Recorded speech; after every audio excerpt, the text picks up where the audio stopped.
Hello tout le monde et bienvenue dans cette nouvelle vidéo. On approche mine de rien tout doucement de la fin du cours et justement dans ce module 2 sur le dernier chapitre sur la tarification, on va s'attarder sur les différentes stratégies de tarification, des stratégies autres que les deux précédentes qu'on a vues dans le premier module, à savoir la cost-based et la value-based.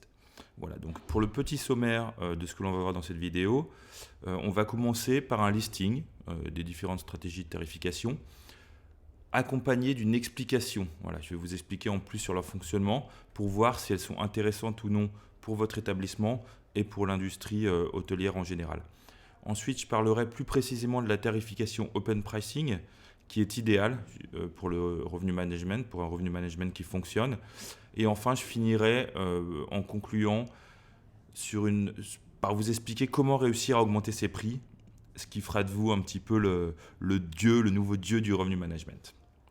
Allez, on se lance du coup sur les nouvelles stratégies de tarification. Commençons par la première, évidemment, qui est certainement la moins intéressante, c'est le prix unique. Donc la politique du prix unique consiste à toujours proposer le même prix à toutes les personnes, donc à qui que ce soit, suivant la demande, peu importe, et surtout à n'importe quelle période. Donc voilà, on a un prix toute l'année, à tout le monde, c'est le même. C'est la stratégie tarifaire qui est utilisée avant en fait, que le revenu management soit intégré dans l'industrie hôtelière et soit inventé, parce que c'est surtout une solution de facilité, mais comme on l'a vu avec tous les chapitres qu'on a déjà fait ensemble, c'est clairement pas une stratégie qui va permettre d'améliorer les revenus. Bien au contraire, elle va vous laisser beaucoup d'opportunités de côté, vous allez laisser beaucoup d'argent sur la table. Voilà pour la tarification du prix unique. Passons à la prochaine, qui est la tarification semaine-week-end. C'est très similaire au tarif unique, car les prix ne changent pas beaucoup, mais c'est un petit peu comme un double tarif unique en fait, parce que cette fois il y aura deux prix fixes. Un prix fixe pour la semaine et un prix fixe pour les jours du week-end. Donc c'est un petit peu plus intéressant que le tarif unique, car ça permet de vendre plus cher pour les week-ends, mais ça laisse encore une fois beaucoup d'opportunités de gagner plus d'argent et beaucoup d'argent sur la table que vous auriez pu empocher, que vous laissez de côté. Par exemple, si vous avez des jours fériés, on va prendre un week-end de Pâques, souvent les week-ends de Pâques, le vendredi et le lundi, c'est férié. Donc les gens qui viendraient pour un long week-end de Pâques, il y aura beaucoup de demandes, beaucoup de personnes qui souhaitent aller dans l'hôtel, mais les gens qui sont là le vendredi et le lundi payeraient autant que si c'était là un mardi ou un mercredi, alors que normalement ça devrait être compté comme un jour de semaine. Donc voilà, ce n'est pas encore la stratégie idéale, donc on va passer à la suivante, qui est la tarification saisonnière. Elle fonctionne dans la même logique que la tarification semaine-week-end, mais cette fois, plutôt que découper les prix en fonction des jours de la semaine, ils sont découpés ou ils sont établis en fonction des saisons. Vous avez donc un tarif pour la basse saison, un tarif pour la moyenne saison et un tarif pour la haute saison. Comme pour la tarification semaine-week-end, c'est très limité parce qu'il y a des événements autres qui ne seront pas pris en compte, comme par exemple un concert qui aurait lieu pendant la basse saison, un concert d'un groupe très connu, on va dire, qui ramènerait beaucoup de monde, ne serait pas pris en compte parce que c'est dans la basse saison, donc vous offrirez le prix le plus faible, alors que vous auriez clairement beaucoup de demandes et pourriez faire payer à un prix beaucoup plus fort. La prochaine stratégie, elle ressemble beaucoup à la stratégie de cost-based qu'on a vue dans la précédente vidéo, dans le module 1. Elle est souvent utilisée, mais elle n'est pas forcément efficace en termes de revenu management. C'est donc la tarification par le budget, basée sur le budget. Comme son nom l'indique, avec ces stratégies, le prix est fixé en fonction du budget annuel de l'établissement. Le problème, c'est que le budget il est souvent mis en place pour une année complète, alors que la tarification, une tarification judicieuse qui fonctionne, devrait être faite tout au long de l'année avec des révisions toutes les semaines, voire tous les jours. Donc lorsqu'un hôtel fixe ses prix en fonction de ce budget, il ne regarde pas vraiment le marché et la demande. Donc voilà, toujours pas la tarification idéale. Maintenant, on arrive sur une approche tarifaire un peu plus intéressante mais risquée, c'est la tarification basée sur la concurrence. En utilisant ces stratégies, le prix des chambres est déterminé par rapport au prix d'un ou de plusieurs hôtels concurrents. De nombreux hôteliers déterminent leur prix avec cette méthode et le font encore maintenant, en voulant être moins cher que la concurrence pour leur piquer des clients, voilà, pour s'accaparer de leurs clients. C'est clairement pas la meilleure méthode et on comprendra plus tard, je vous l'expliquerai un petit peu plus en détail. Il ne faut vraiment pas se baser uniquement sur la concurrence. Comme on l'a vu dans les chapitres précédents, il faut étudier sa concurrence, mais il ne faut pas se baser sur sa concurrence. Une autre stratégie qui est intéressante, c'est la tarification basée sur le prix bar. Le meilleur prix disponible. Donc, comme on l'a vu, le bar, c'est pas pour aller se siroter une petite bière, c'est le best available rate, donc le meilleur prix disponible. Comme je vous l'ai mentionné dans le premier chapitre, le bar, c'est le prix justement que vous offrez, c'est le meilleur prix que vous offrez à vos clients. C'est une stratégie qui est utilisée lorsque l'hôtel est présent sur plusieurs canaux différents. Voilà, par exemple, vous avez vos réservations directes, vous êtes également sur Booking, vous êtes également sur Airbnb ou d'autres, j'en passe. Parce qu'avec la fin de la parité tarifaire, vous pouvez offrir maintenant le meilleur prix disponible sur votre site internet. Et justement des prix plus élevés sur les OTA comme Booking ou Airbnb pour compenser les commissions qui sont souvent un peu trop élevées. Cette stratégie, elle est utile car elle permet d'obtenir beaucoup plus de réservations directes qui vous donnent plus de revenus, en fait, qui vous rapportent plus d'argent dans vos poches. Justement, en garantissant aux voyageurs qui vont bénéficier du meilleur prix. Elle est aussi très utile pour une stratégie de fidélisation de vos clients. Car il est plus simple de fidéliser quelqu'un qui réservera via votre site internet que quelqu'un qui va réserver via Booking ou via Expedia. Et pour finir, avant de passer à la stratégie de l'open pricing, on a une nouvelle stratégie qui est intéressante, la tarification basée sur la durée du séjour. Le length of stay pricing, comme disent les Anglais, signifie que le prix est adapté selon la durée du séjour, avec des remises établies si le voyageur reste sur plusieurs jours lors d'une demande faible, ou bien justement, ou au contraire, une obligation de réserver plusieurs jours si la demande est forte. C'est une stratégie intéressante car elle permet d'augmenter son taux d'occupation, mais elle n'est pas encore au top du revenu management car elle ne prend pas en compte les personas et la perception de ces personas, la perception de l'hôtel, de la valeur de l'hôtel de ces personas. Voilà, donc on a vu plusieurs stratégies qui peuvent aider votre hôtel à un différent degré. Il y en a qui marcheront plus du tout. La tarification unique, voilà, il faut la bannir à tout jamais maintenant. C'est de l'ancien temps. Donc on peut rayer le point 1 et on va se lancer doucement sur le point 2 qui couvre la stratégie tarifaire de l'open pricing.